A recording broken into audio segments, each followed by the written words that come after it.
Hello everyone, मैं वंदना आप सबका यूपीएससी टाइम में स्वागत करती हूँ। आज की वीडियो में हम चैप्टर 4 पढ़ने वाले हैं, ट्रिपल डिक्यूज and vision of golden age. Previous video में हम 3 चैप्टर कंप्लीट कर चुके हैं, जो वीडियोस आपको इसी चैनल की प्लेलिस्ट पे मिल जाएगी। Let's start the chapter. The custom and ritual followed by most tribe were very different from those were not characters to divide division of the caste societies. All those who belong to the same tribe thought of themselves as sharing common ties of kinship, but they did have a social and economical difference within their tribes. मतलब जो उनके tribes थे उसमें social और economical difference exist करते थे।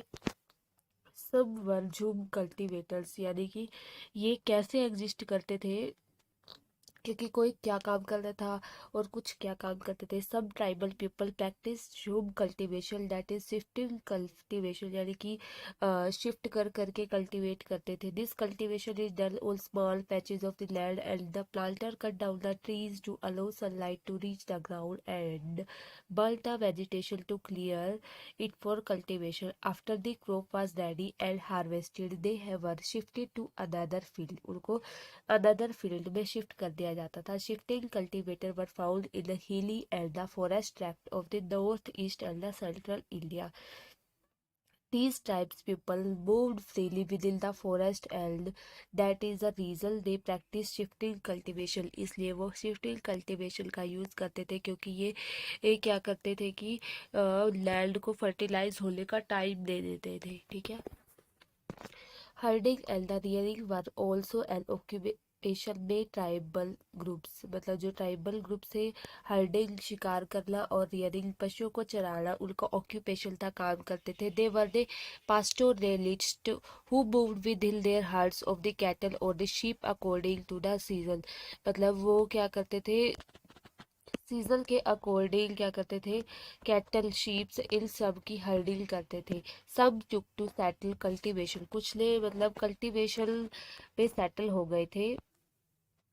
Let's see how they settle to the cultivation.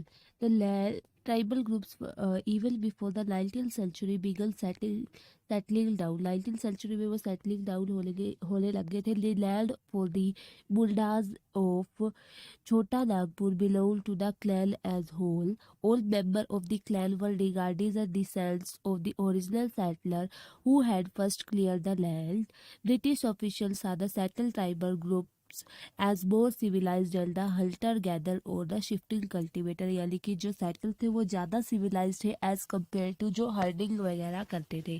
ठीक है। उसके बाद है before the British arrive the tribal chief were important people. जो ट्राइबल चीफ थे वो इम्पोर्टेंट पीपल हो गए थे।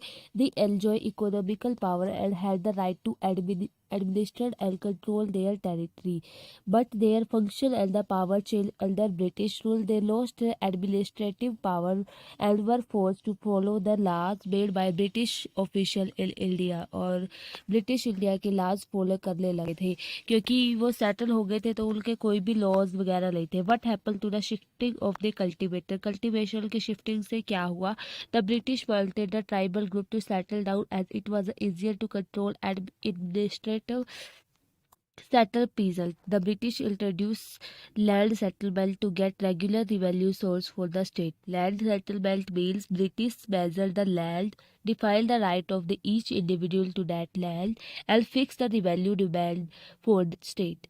The British effort to settle Jhum cultivator was not very successful, facing widespread protest.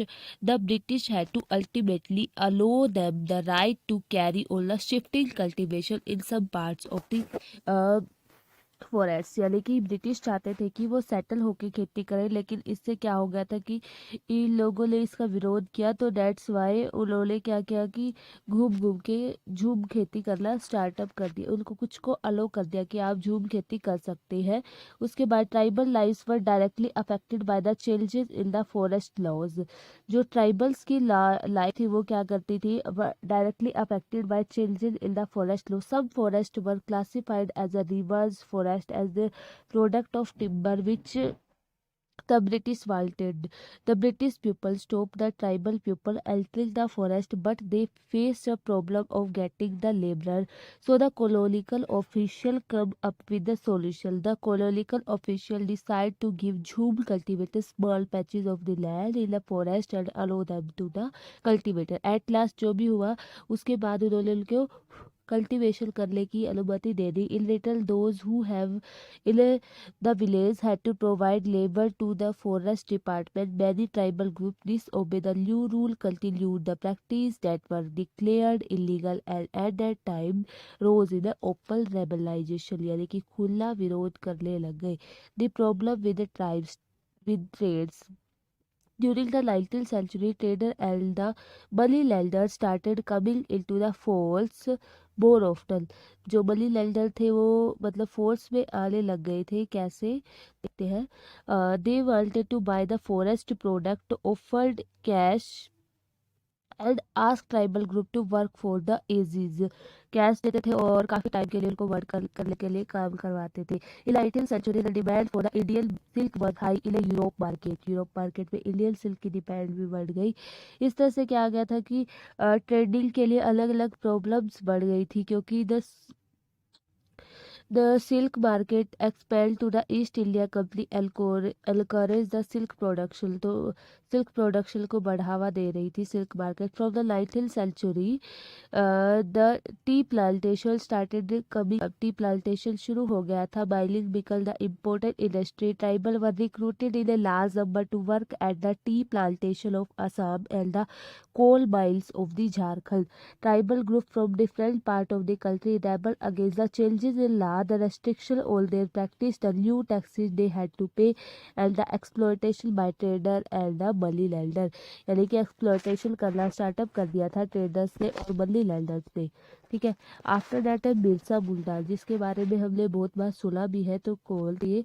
was born in mid of 1870s and as a adolescent he heard tales of Buddha uprisings of the past and saw the Sardar of the community urging the people to the revolt. मतलब उन्होंने जो settled people थे उनको revolt करने के लिए बोला था. In a local missionary school he heard that it was possible for the Buddhas to attain the kingdom of heaven and regain their lost right. Birsa also spent some of time in the company of the prominent Vaishnav preacher. Birsa started a movement and it aimed at reforming a tribal society. He urged the Munda to give up drinking liquor, clean their villages, and stop believing in the witchcraft and the sorcery. In 1895, Birsa urged his followers to recover their glorious past. He talked of a golden age in a past, a Satyug, the age of truth, when Munda lived in a good life, constructed an embankment, tapped in the natural spring, planted trees and the orchid, practiced the cultivation to the earn their living. यानी कि cultivation की शुरुआत हो गई थी ताकि वो अपनी लिविंग को बढ़ा सके. The political aim of Birsa Munda to divide out the missionary money lenders, Hindu landlords, and the government and set up a Munda Raj with the Birsa Munda at its state. The movement was a widespread, so the British official decided to act. Birsa started torturing the village to gain support, using traditional symbol and language to rouse people, urging them to destroy Ravana, Dikus, and the Europeans and establish a kingdom under his leadership. In 1900, Birsa died a cholera यानी कि हैजा से उनकी death हो गई थी. Movement भी टूट गया था but the movement was significant in the last 2 days. First it force the colonial government to reintroduce law so that the land of the tribal could not be easily taken over by the Dikus. Second, it showed once again that tribal people had the capacity to protest against the injustice, express their anger against the colonial rule. इस तरह से हमारा ये chapter complete होता है. अगर आपको ये वीडियो पसंद आई हो तो वीडियो को लाइक कर दीजिए. चैनल पे नए आए तो चैनल को सब्सक्राइब करके बेल आइकन को प्रेस कर लीजिए ताकि आने वाली वीडियो की नोटिफिकेशंस आपको टाइम पे मिल जाए.